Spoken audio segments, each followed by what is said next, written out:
수일 후에 예수께서 다시 가버나움에 들어가시니 집에 계시다는 소문이 들린지라.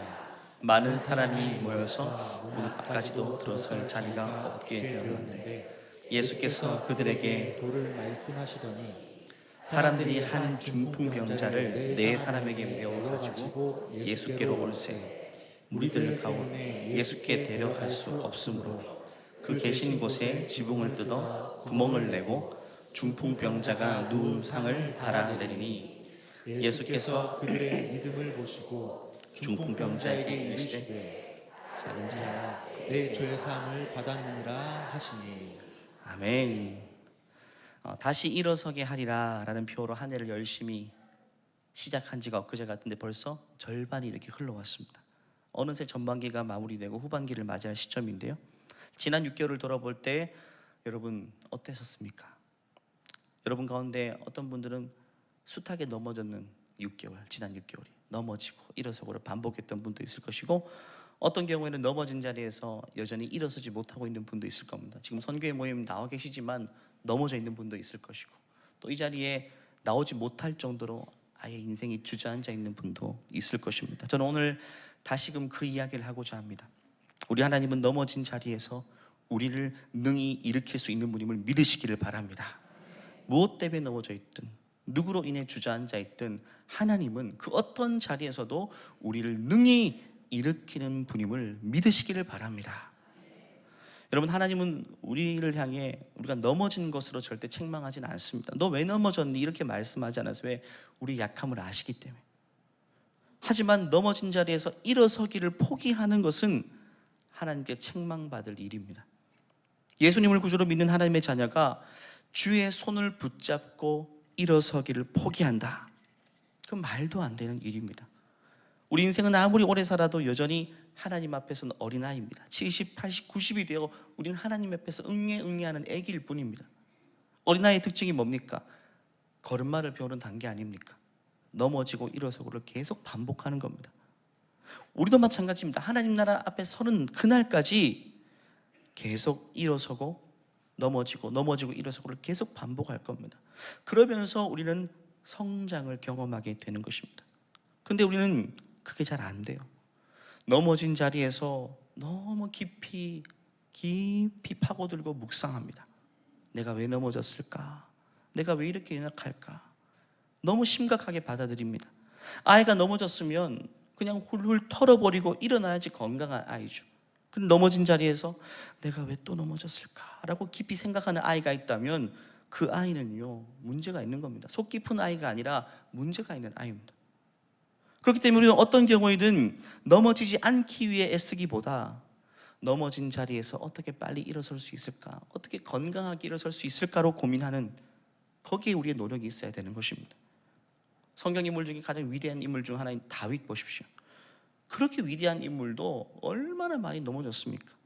삶이 힘들어 넘어졌고, 먹을 것이 없어 배고파 넘어졌고, 추격해오는 사울의 군대의 핍박으로 인해 넘어졌고, 사람에게 지치고 환멸이 느껴져서 넘어지고, 주의 음성이 들리지 않아 넘어지고, 숱하게 넘어졌습니다.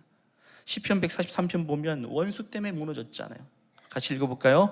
원수가 내 영혼을 핍박하여 내 생명을 땅에서 엎어서 나로 죽은 지 오랜 자 같이 나를 암흑 속에 두었나이다. 내가 죽은 자같이 되었다라고 고백할 정도면 제대로 넘어진 겁니다. 누구 때문에? 원수 때문에, 사울 때문에. 사울 한 명만이 원수가 아니었어요. 원수가 많았습니다. 하지만 그는 넘어진 자리에서 오랫동안 주저앉아 있지는 않았습니다. 왜냐하면 주의 손이 늘 나와 함께 한다는 사실을 그는 확실히 믿었기 때문에. 그래서 그는 수많은 시편을 남겼습니다. 그 시편은 대부분 넘어진 자리에서 기록한 시편입니다. 그리고 그는 그 넘어진 자리에서 고백했던 그 고백으로 인해 다시 일어설 수 있었습니다. 그가 고백했던 내용 대표적으로 시편 40편에 잘 나타나 있는데요, 1절 2절 읽어볼까요? 시작. 내가 여호와를 기다리고 기다렸더니 귀를 기울이사 나의 부르짖음을 들으셨도다. 나를 기가 막힌 웅덩이와 수렁에서 끌어올리시고 내 발을 반석 위에 드사 내 걸음을 견고하게 하셨도다. 결국 다윗의 이 고백이 다윗으로 하여금 넘어진 자리에서 다시 일어서게 한 겁니다. 결국 우리가 하는 신앙 고백, 하나님을 향한 우리의 고백 있죠. 그것은 주의 손을 견고하게 붙잡는 행위입니다. 그거 붙잡고 일어설 수 있는 겁니다. 그걸 붙잡아야 일어설 수 있어요. 아예 주저앉으면요, 무언가를 붙잡지 않고는 일어설 수 없는데, 주의 손을 붙잡는 행위가 뭐냐면 주님을 향한 신앙 고백입니다. 방금 읽은 40편의 맨 마지막 절에 이렇게 마무리되죠. 나는 가난하고 궁핍하오나 주께서는 나를 생각하시고 주는 나의 도움이시고, 이게 고백인 겁니다. 주는 나를 건지시는 이시라. 이게 신앙 고백입니다. 주는 내 인생의 막대기요 지팡이요 나를 보호하는 견고한 산성이시요. 그는 무수하게 숱한 고백을 남겼습니다. 그게 뭐냐면 다 주님을 붙잡는 행위입니다. 그거 붙잡고 다윗은 일어섰던 것입니다. 오늘 이 자리에서 주를 향한 고백, 여러분 스스로가 할 수 있게 되기를 바랍니다. 그 고백이 있어야만 우리는 일어설 수 있게 되는 것이죠. 이처럼 우리가 다시 일어설 때는요, 첫 번째는 주를 향한 우리 신앙 고백, 그것이 우리를 일으킵니다. 근데 뿐만 아닙니다. 두 번째도 있습니다. 그것은 바로 공동체를 통한 손길. 그 손길을 통해 하나님은 우리를 일으키신다는 거예요. 우리가 넘어져 있을 때 우리의 신앙의 공동체 역할이 바로 그 역할입니다. 분명합니다. 넘어졌을 때 수월하게 일어설 수 있는 방법은 누구 손을 붙잡으면, 손 내밀어주면 금세 일어서죠. 바로 공동체 역할이 바로 그와 같습니다. 믿음의 공동체는 서로 일으키는 역할을 하는 것입니다. 서로에게 일으키는 손길이 되어줘야 됩니다. 다윗이 넘어졌을 때 그를 일으켰던 손길은 바로 아둘람 공동체라고 불리는 공동체의 손길입니다. 다윗은 자신의 신앙을 고백을 통해 일어섰지만 어떤 경우에는 너무 깊은 수렁에서 일어서지 못하는 경우도 있었어요. 그때는 다윗을 일으켰던 손길은 바로 공동체의 손길입니다. 그런데 우리가 아다시피 아둘람 공동체는 멀쩡한 공동체는 아니었습니다. 개개인의 구성 면모를 보면 누군가를 일으킬 수 없을 정도로 스스로가 다들 넘어져 있는 상태였습니다. 사무엘상 잘 나타나 있죠. 같이 읽어볼까요? 그러므로 다윗이 그곳을 떠나 아둘람 굴로 도망하매 그의 형제와 아버지의 온 집이 듣고 그리로 내려가서 그에게 이르렀고 환난당한 모든 자와 빚진 모든 자와 마음이 원통한 자가 다 그에게로 모였고 그는 그들의 우두머리가 되었는데 그와 함께한 자가 400명 가량이었더라. 방금 읽었던 환난당한 자, 빚진 자, 마음이 원통한 자, 이질감이 느껴지십니까? 아니면 친밀하게 느껴지십니까? 사실 먼 이야기가 아니라 우리 공동체, 우리 선교의 이야기 아닙니까? 우리 공동체, 우리 지체들 가운데에 마음이 원통한 분들이 계시고 환난당한 분들이 계시고 빚진 자, 스스로 힘으로 해결할 수 없는 일을 만난 분들이 지금 내 옆에 계신 겁니다. 우리 다 같은 처지입니다. 그들의 숫자가 400명인데 지금 보니까 한 400명 정도 앉아 계신 것 같아요. 지금 우리가 아둘람 공동체입니다. 그래요. 여러분, 선교에는 상처도 없고 넘어지지도 않고 멀쩡한 사람들만 모여 있습니까? 그렇다면 착각입니다. 만일 그렇다고 생각한다면 여러분은 아직 선교에 대해서 잘 모르시는 분입니다. 자세히 들여다보면 우리 선교의 식구들도 아둘람 공동체 멤버들과 별반 다를 바 없습니다. 실제로 그렇습니다. 고상해 보여도 그 속은요, 아픈 상처가 있고, 행복해 보여도 속에서는 울고 있고, 분명히 그런 모습이 있어요. 삶의 고단함에 지쳐 있고 인생의 무게에 짓눌려 어느 부분에는 넘어져 있는 부분들이 다 우리에게 있단 말이죠. 그 모습을 안고 여기까지 온 겁니다. 멀쩡한 사람이어서 온 게 아닙니다. 옆에 식구들에게 한번 직접 물어보십시오. 지금 많이 힘들었구나 한번 물어보실게요. 많이 힘들었구나. 많이 힘들었구나. 많이 힘들었구나. 네. 진짜 많이 힘들었죠. 이렇게 화답할까요? 그걸 이제 알았어. 그걸 이제 알았어. 진작 알아주지 그래요. 정말 문제 없는 사람 없어요. 멀쩡해 보이지만 진짜 멀쩡한 사람 별로 없을 겁니다. 어느 한 곳은 넘어져 있는 겁니다. 어느 한 곳은 회복이 필요하고.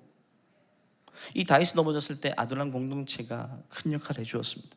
이 공동체는 다윗에게 피난처가 되어줬고 그늘이 되어줬고, 못난 사람들의 모임이었지만 그 못난 사람들이 그들이 되어줬고 피난처가 되어줬습니다. 세상의 비바람 막아주는 우산 역할도 그들이 해준 겁니다. 결국 그렇더라고요. 일어서 있는 사람이 넘어진 자를 일으킬 것 같죠. 그런 거 제가 별로 못 봤습니다. 사실 그렇지 않습니다. 멀쩡한 사람이 멀쩡하지 않는 사람을 일으키는 게 아니더라고요. 같이 넘어져 있는 사람이 또다시 넘어져 있는 사람을 일으킵니다. 왜냐하면 그 마음을 알기 때문에, 그 처지를 알기 때문에, 또 그 모습을 볼 수 있기 때문에. 문제 없이 사는 사람, 넘어져 본 적이 없는 사람은 사실 옆에 사람이 넘어져 있다는 것 자체를 모르고 살 겁니다. 왜? 관심이 없으니까. 시선을 높은 데만 두면 넘어져 있는 사람이 안 보이잖아요. 그냥 지나치게 되는 겁니다.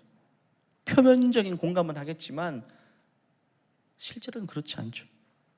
여러분들이 넘어졌을 때 여러분에게 손 내밀어 준 그분들 얼굴 떠올려 보십시오. 정말 문제가 없는 멀쩡한 분들이었나요? 아닐 겁니다. 그분들도 개인적인 문제로 아픔을 겪고 있는 분들이었을 겁니다. 저도 교구 사역하면서 사랑방 식구들의 아픔을 지극히 공감하고 늘 손 내밀고 도와주고 이렇게 해준 목자님들을 보면요, 공통점이 있습니다. 그분들이 넘어져 있는 분들입니다. 같은 아픔을 겪고 있으니까 빨리 파악하고 빨리 손 내밀어주고 빨리 대응하게 되는 겁니다. 내가 지금 넘어진 처지니까 울고 있는 소리가 들리게 되는 것이죠. 이게 하나님 나라 방식입니다. 하나님 나라 원리입니다.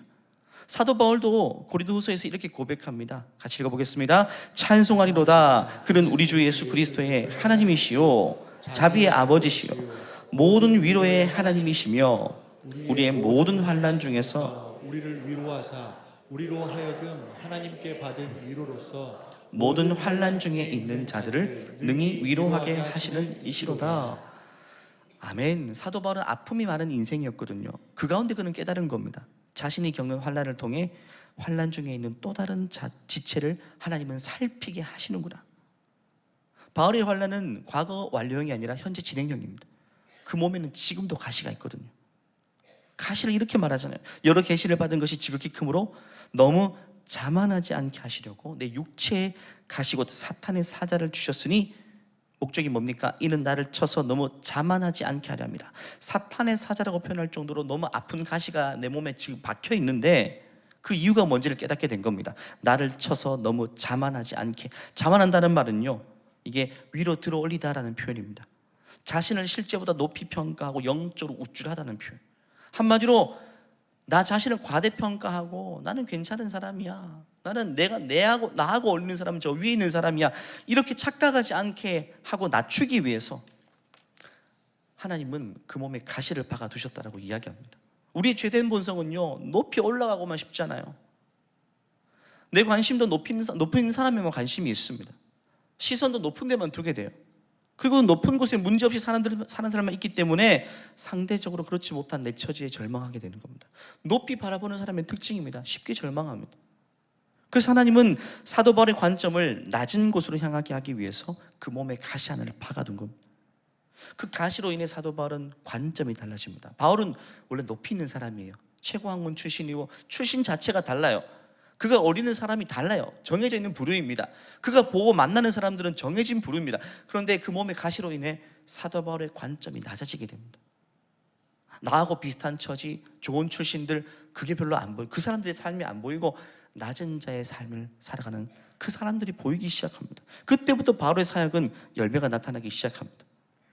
지금 여러분 안에도 가시와 같은 상황들이 분명히 있을 겁니다. 그런 상황 가운데 하나님의 메시지는 명확합니다. 그 상황을 통해 하나님은 우리의 시선을 낮추는 겁니다. 높은 곳을 바라보지 않고 낮은 곳을 바라보게 하십니다. 물론 우리가 하나님을 바라볼 때는 저 높은 곳을 바라봐야 되죠. 저 높은 곳을 향하여 날마다 나아갑니다. 하나님을 바라볼 때는 한없이 높이 바라봐야 되죠. 하지만 지체들을 바라볼 때는 한없이 낮은 곳으로 우리 시선을 향할 수 있어야 돼요. 낮은 곳으로, 그 다음 뭐죠? 오라 하시네, 함께 하자고 말씀하시네.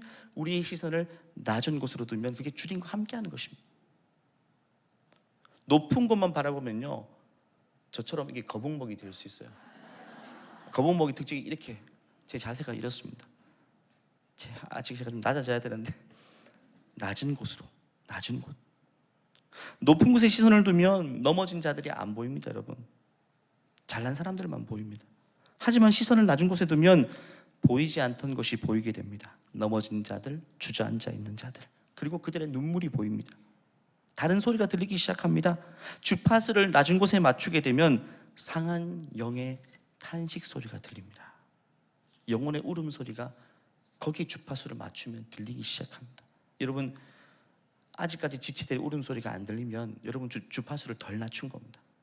조금 더 낮춰보십시오. 옆에 분들의 상한 영의 탄식 소리가, 한숨 소리가 들리게 됩니다. 우리는요, 누군가의 웃음 소리를 듣는 것보다 울음 소리를 들을 수 있는 귀가 있어야 됩니다. 예수님을 닮아가는 사람 그렇습니다.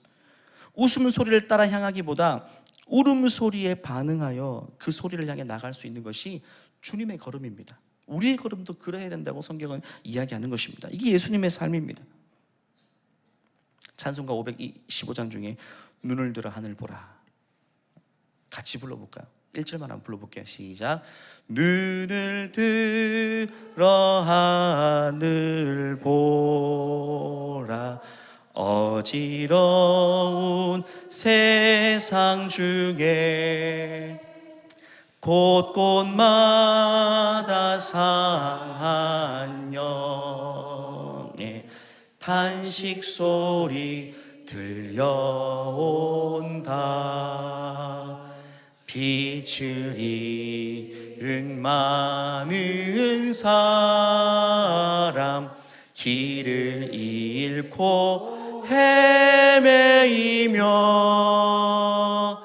당자처럼 기진하니 믿는 자여 어이할꼬. 여기서 믿는 자여 어이할꼬는 그들의 소리가 안 들리는 사람들을 향해 말하는 겁니다. 너희들 그게 소리가 안 들리냐? 곳곳마다 상한 영의 탄식 소리가 아직까지 안 들리느냐? 심지어 나와 가장 가까이 있는 내 남편의 탄식 소리가 안 들린다면 우리는 진짜 주파수를 너무 높이고 있는 겁니다. 심지어 내가 기르고 있는, 내가 양육하는 내 자녀의 탄식 소리가, 상한 영의 소리가 어느 순간부터 안 들린다면 엄마가 지금 너무 높은 곳에 주파수를 낮추고 있는 겁니다. 공부 잘하는 아이들, 나름대로 문제없이 잘 살아가는 아이들, 내 기대치가 너무 높은 곳에만 있으니까 정작 우리 아이의 울음소리가 안 들립니다.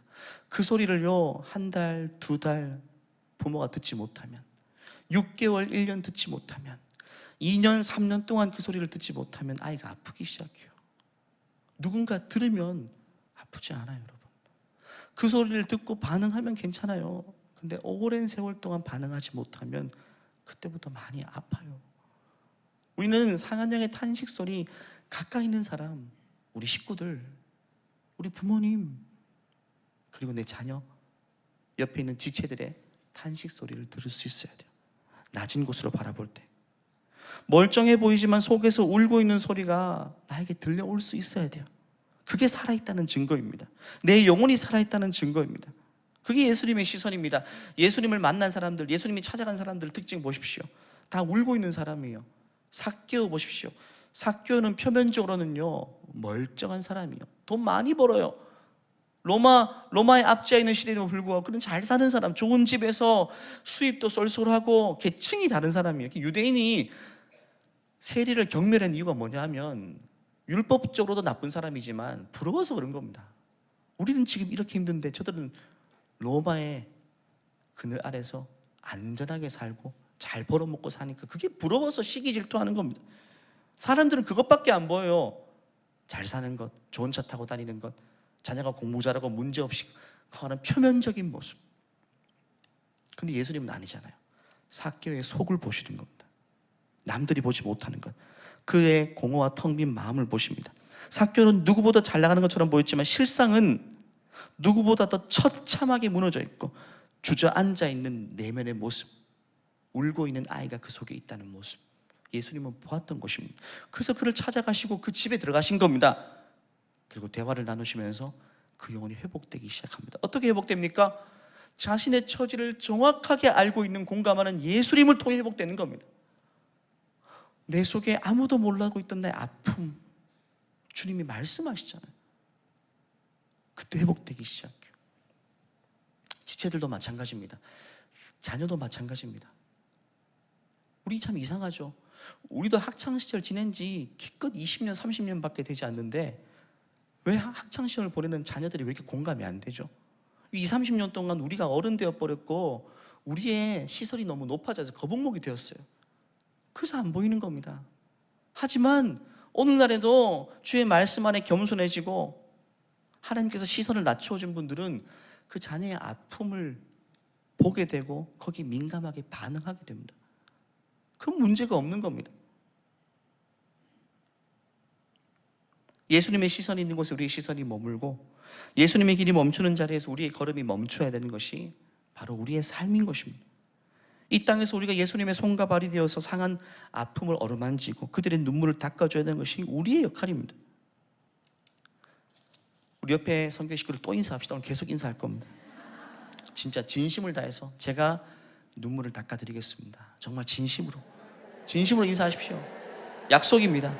제가 눈물을 닦아드릴게요. 눈물을 감추지 말라는 겁니다. 제가 눈물을 닦아드릴게요. 옆에 분 이렇게 인사하십시오. 여기 콧물도 서로의 눈물, 서로의 콧물 다 닦아주시는 아름다운 선교의 공동체 되시길 주님 이름으로 축원합니다. 결론적입니다. 오늘 말씀을 다룹니다. 예수님이 가버나움 들어가셨을 때 깜짝 놀라는 모습 보신 겁니다. 이 장면 보시고 예수님은 진짜 감동하셨어요. 신약 교회의 원형이 되는 공동체를 본 겁니다. 5명의 공동체입니다. 마가복음 2장 3절 4절이 사람들이 한 중풍병자를 4사람에게 메어가지고 예수께로 올세. 무리들 가운데 예수께 데려갈 수 없으므로 그 계신 곳에 지붕을 뜯어 구멍을 내고 중풍병자가 누운 상을 달아서 내렸다. 중풍병자는 부정한 사람이잖아요, 율법적으로. 근데 4사람이 그 중풍병 고치기 위해서 그 한 사람을 어떻게 합니까? 달아내립니다. 지붕을 뜯어야 돼요. 이건 정말 건축입니다. 어려운 일입니다. 진짜 대단한 겁니다. 그렇게 아픈 사람과 옆에 함께 있어주는 것만 해도 대단한 정성과 사랑. 이 대부분 아마 친구 관계일 겁니다. 친구 관계가 아니면 이렇게 할 수가 없죠. 여러분처럼 선교의 식구들일 것 같아요. 친구 중 한 사람이 아픈 질병에 걸리니까 안타까운 마음으로 곁에 함께 해주는 겁니다. 하지만 장애물이 생겼잖아요. 어떤 장애물입니까? 예수님을 둘러싼 사람이 워낙 많아서 접근조차가 불가능합니다. 대부분 장애물 만나면 나름대로 최선을 다했으니까 여기까지다 이렇게 할 겁니다. 근데 이들은 그렇게 하지 않아요. 포기하지 않습니다. 질병으로 넘어져 있는 선교의 식구들을 위해 끝까지 최선을 다합니다. 사실은 방법이 없는 상황이지만 놀랍게도 고민하니까 방법이 생기네요. 이처럼 여러분, 사랑하면 방법이 생긴다는 거예요. 진짜 그렇습니다. 방법은 머리가 좋아서 고민 많이 한다고 생기는 게 아니라 사랑하면 보이지 않는 길이 보입니다. 여러분, 안 된다고 생각하지 마세요. 사랑하면 길이 보입니다. 사랑하지 않으면 불가능한 현실들만 나열하게 되지만 진심으로 사랑하면 가능한 방법을 끝까지 찾으려고 하는 겁니다. 4명의 친구들은 그런 친구들입니다. 그래서 지붕을 뜯어내기로 결정합니다. 이건 상식 밖의 행동이죠. 지붕을 뜯어냅니다. 또 달아내립니다. 그 모습을 보고 예수님은 그 중심을 감동하는, 야, 이 사람 도대체 어떤 사람들인가? 하나님, 예수님이 감동하십니다. 5절 말씀 읽어볼까요? 예수께서 그들의 믿음을 보시고 중풍병자에게 이르시되 작은 자야 내 죄 사함을 받았느니라 하시니. 병 고치기 위해 왔는데 더 중요한 육신의 질병이 아닌 마음의 질병, 죄 문제를 해결해 주십니다. 뿐만 아닙니다. 육체의 질병도 다루어 주시죠. 오늘 읽지 않았지만 11절 12절 결론을 봅니다. 시작. 내가 내게 이르노니 일어나 내 상을 가지고 집으로 가라. 그가 일어나 곧 상을 가지고 모든 사람 앞에서 나가거늘 그들이 다 놀라 하나님께 영광을 돌리며 이르되 우리가 이런 일을 도무지 보지 못하였다 하더라. 육체의 질병에서 해방되는 순간, 이 한 사람이 넘어지게 된 자리에서 다시 일어서게 된 사건은 이 내 친구들의 믿음 때문입니다. 분명히 말씀하세요.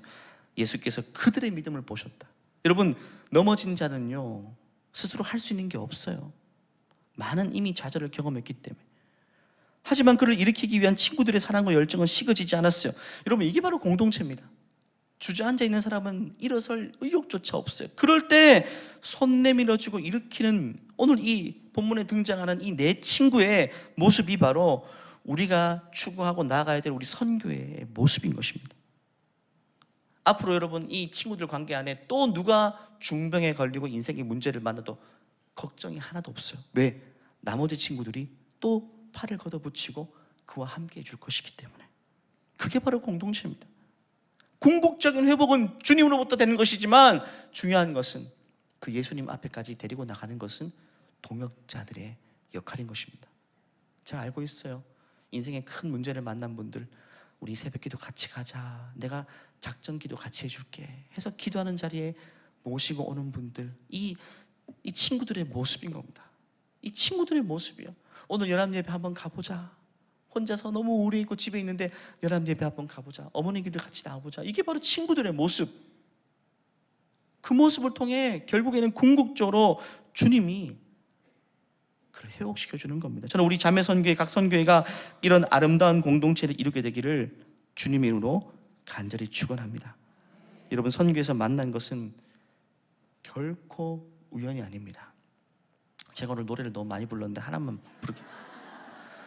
우리 만남은 우연이 아니야. 이것은 주님의 섭리이었소. 우리의 만남은 주님의 섭리, 하나님이 맺어주신 관계입니다. 하나님이 맺어주신 관계. 여러분, 서로가 서로에게 예수님의 손길이 되어 서로를 일으킬 수 있는 아름다운 공동체가 되기를 간절히 축원합니다. 기도하기 전에 서로 이렇게 인사나 또 마지막 인사입니다. 진심으로 해주십시오. 마음껏 넘어져. 내가 일으켜 줄 테니까 마음껏 넘어져. 마음껏 넘어져. 네. 마음껏 넘어져. 여러분, 그렇다고 여러분 사랑채불 지붕을 뜯으시면 큰일 납니다. 사랑채불 지붕은 뜯지 마십시오. 함께 기도할까요? 우리 선교회 식구들 손잡고 한번 기도하십시다. 이 시간 우리 곁에 있는 지체들의 손을 잡고 마음과 마음을 이어갔으면 좋겠습니다. 오늘 말씀을 통해 다시 한번 우리 깨달았습니다. 내 옆에 계신 이분이 단순한 교회 식구가 아니라 하나님께서 나를 일으켜 세우기 위해 특별히 붙여주신 천사의 손길임을 말입니다. 혹시 올 한 해 여러 가지 일들로 넘어지셨나요? 지금 여전히 무너진 자리에서 일어난 힘이 없으신가요? 여러분 옆에 계신 그분이 손잡고 계신 바로 그분이 하나님이 예비하신 손길입니다. 그 온기를 느껴보십시오. 이 시간 함께 기도합니다. 하나님, 지체들의 손을 통해서 넘어진 나를 다시금 일으켜 세워 주시옵소서. 또 하나 기도합니다. 넘어진 지체가 있을 때 내가 일으키는 손길이 될 수 있도록, 내가 주의 손가발이 되어서 그들의 눈물 닦아주고 그의 손 붙잡아줄 수 있는 오늘 본문에 등장하는 그런 친구들이 될 수 있도록 하나님, 나를 사용하여 주시옵소서. 주여 한번 외치고 서로를 축복하며 기도합니다. 주여, 하나님 아버지, 우리 선교의 식구들을 기억하여 주시고 함께 손을 맞잡은 하나님이 맺어주신 아름다운 관계, 하나님이 은혜를 베풀어 주시옵소서. 그냥 하나님, 그냥 손 붙잡고 있는 것이 끝이 아니라 서로가 서로의 인생의 여정 가운데에 붙잡아주고 일으켜주고 그런 주님의 손길이 되어줄 수 있도록 우리의 손을 사용하여 주시옵소서. 더 알기 원합니다. 더 친밀해지기를 원합니다. 더 하나 되기를 원합니다. 어떤 자리에서 어떻게 넘어져 있든 지체의 손을 통해 우리를 일으켜 주시옵소서. 지체의 손을 통해 우리를 일으켜 주시옵소서. 넘어진 자를 볼 수 있는 안목을 주시옵소서. 우리의 눈이 높은 곳이 아닌 낮은 곳을 향해 줄 수 있도록 도와주시고 그들의 눈물과 아픔을 내가 먼저 감지할 수 있도록 하나님 주님의 마음, 주님의 시선을 나에게 허락하여 주시옵소서. 은혜 베풀어 주시옵소서. 역사해 주시옵소서. 함께 주시옵소서. 하나님 아버지, 서로 손잡고 있는 우리의 관계, 우리가 찾아내고 발견한 관계가 아니라 하나님이 맺어주신 섭리 안에 있는 관계임을 믿습니다. 그 손을 통해 나를 일으켜 주심을 감사합니다. 그 손을 통해 내가 그를 일으켜 주게 하여 주시옵소서. 하나님, 나의 시선이 너무 높은 곳에 있지 않게 하시고 낮은 곳을 향해 바라보게 하시고 지체들의 상한 심령, 아픈 영혼, 탄식 소리를 들을 수 있는 그 귀, 그들의 눈물을 주목할 수 있는 그 눈, 주님의 시선 나에게 허락하여 주시옵소서. 무엇보다 사랑하는 가족들, 남편과 자녀들, 아무 말도 하지 않아도 그 마음속에 동요되는 것, 무너져 있는 부분들, 그 눈 속에 있는 울음, 우리가 볼 수 있는 안목을 우리에게 허락하여 주시옵소서. 감사드리오며 우리 주 예수 그리스도의 이름으로 기도하옵나이다. 아멘. 우리 하나님께 영광의 박수를 드리겠습니다. 소중한 관계를 허락하신 주님께 감사의 박수를 드렸습니다. 이 시간 우리가 찬양하시면서 예물 드릴 텐데요, 두 곡이 지금 고민 중입니다. 두 곡 다 한번 부르면 어때요? 세상 일에 실패했어도 너무 좋은 찬양이고요. 근데 이보다 더 좋은 찬양은 우리 김성익 목사님이 만드신 다시 일어서게 하리라. 두 곡을 이어서 가능한가요? 네, 이어서 부르면서 주님께 우리 중심으로 예물을 올려드리겠습니다.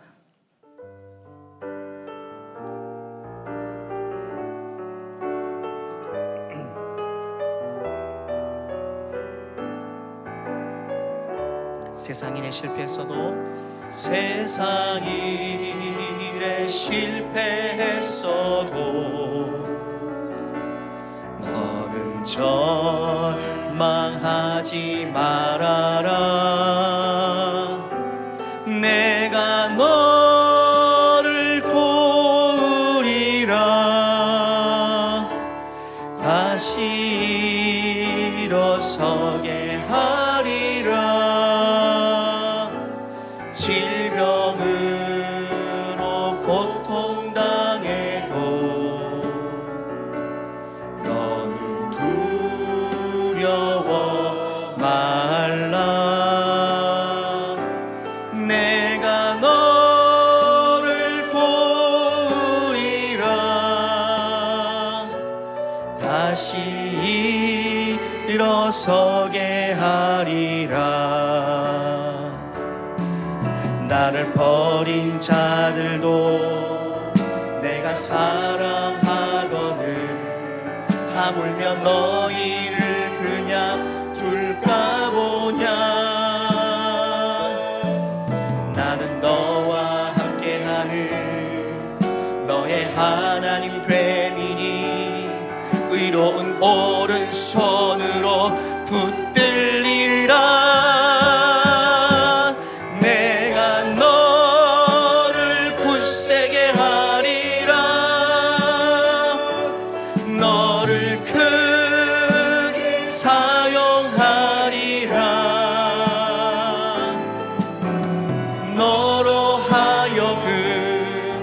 나를 증거하도록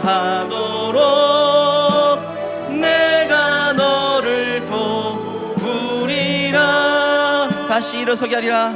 다시 일어서게 하리라. 일어나 달려가게 하리라. 주를 의지할 때 주가 일하시네.